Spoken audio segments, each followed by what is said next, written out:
I'm going to briefly talk about the quantum and advanced technology startup ecosystem, but I'm going to divert a little bit in that I'm going to talk about the ecosystem generally, but then narrow a little bit because I've got data on quantum stuff because of where I work.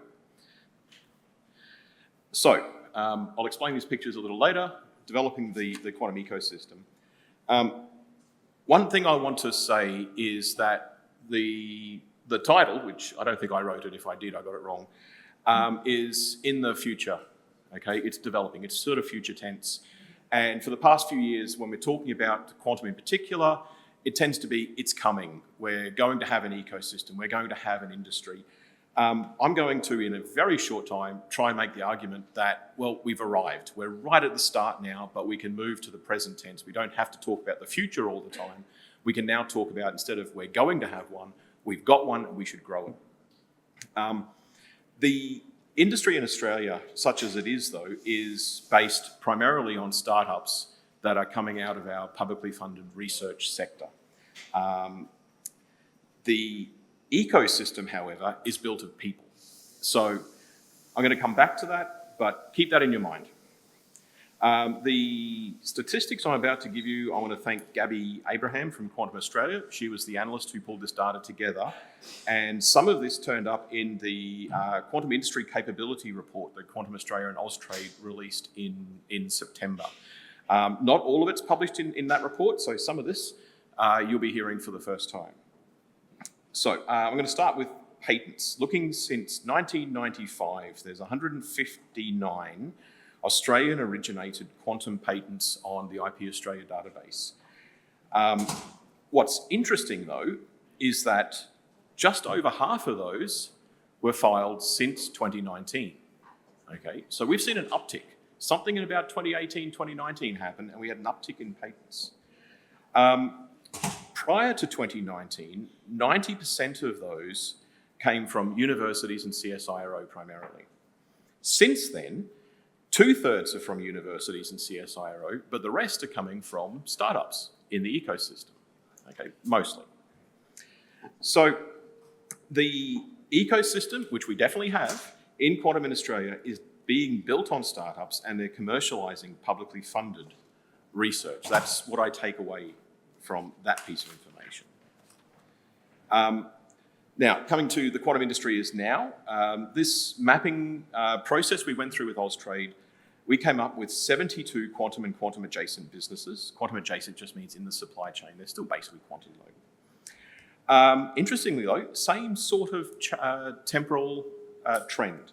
So up until 2018, 2019, Australia was generating 1 to 2 startups per year in the space, some years 0.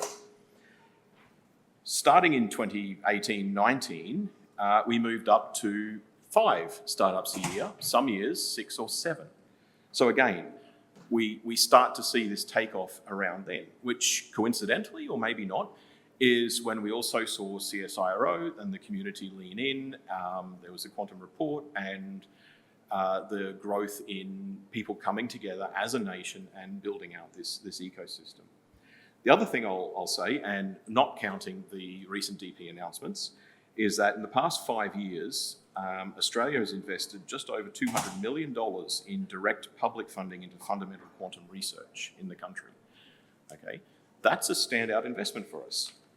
So I think we can stop talking about we're going to have an industry and say we've got an industry, but we're right at the starting point.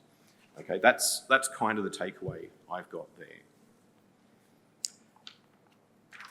Now, on the how do we grow it, quite often you will hear we need to have these great ideas, these great products. That's what you build an ecosystem, that's what you build a startup from. And I'm going to tell you that the ideas aren't the problem. We've got tons. We are swimming in good ideas in deep tech, in quantum, in the whole sector. So what we're lacking are the people, okay? Ecosystems are built of people. We need the people who are going to take those good ideas and do something with them. We need the people who are going to undertake the research and not stop when they've written the paper, but look at now, what is it good for? What's the return to Australian society? What does the taxpayer get from their investment in the research that we've just done? So good ideas aren't enough. We need to build up the people as well, but also enable and empower the people that we've got who are already in this space to go forward. So I am reminded of something as a sociologist, Duncan Watts said, and I'm going to read this so I get it exactly right. For 20 years, I thought my job was, as a basic scientist, publish papers and throw them over the wall for someone else to apply. I now realise there's no one on the other side of the wall, just a huge pile of papers that we've all thrown over. Now, there are some people from tech transfer offices in the audience, and I'm sure that they can recognise and resonate with that in particular. But to the scientists in the audience, you've got to do it too, okay? That's how we build the ecosystem. You need to lean in and you become part of it. For the people who aren't the scientists but are interested in building businesses, we want you to join in as well. Businesses are built on people, and it's not just the technical founders. We need the commercial founders. We need the people who are in marketing. We need the product managers. We heard from the workforce panel, we need the technicians. We need the trades, okay? It's an ecosystem. It's interconnected. I'm almost out of time, I think. So I'll go through the next bit fairly quickly. So what do we need to do? What's the requirement to get there? How do we get the people motivated to make this happen? So I'm going to give you what I think is the best piece of management advice that I was ever given by an ex-CEO of mine. And that is that for a person to do something, there are two requirements. They must want to do it and they must be able to do it. Now, it turns out that he didn't invent that. He was actually paraphrasing Andy Grove, who was employee number 3 at Intel, and was also the CEO who led Intel through its rapid growth and dominance, and is somewhat well known in the management space, although unfortunately he died in 2016, so I didn't get to meet him.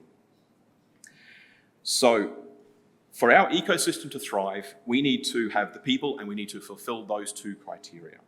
There needs to be an incentive for them to translate their research into technologies, commercialise it into products, turn those into businesses. That's one thing. The second thing is we need to give them the tools so they can do that. One without the other, and it's a recipe for failure. It won't go anywhere. So, and we heard a little bit about that earlier, talking about shared infrastructure, both at the research stage and at the manufacturing stage. On the translation front, how do we help the people?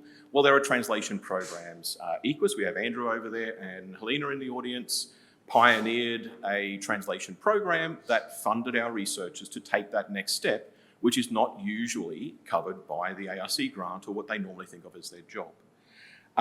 That worked pretty well. Fleet and Cubic have picked it up as well. That program generated somewhat in excess of 10 startups, spent a bit of money, and brought in a whole lot more in economic development. So we need to support the people, we need to encourage them and allow them to continue.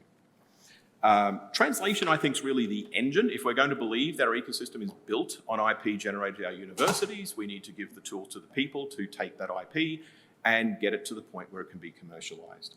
And that's the two things again. We need to incentivise the people. They shouldn't be doing it for free. They're not volunteers. This is part of their career now. That's how we need to view it.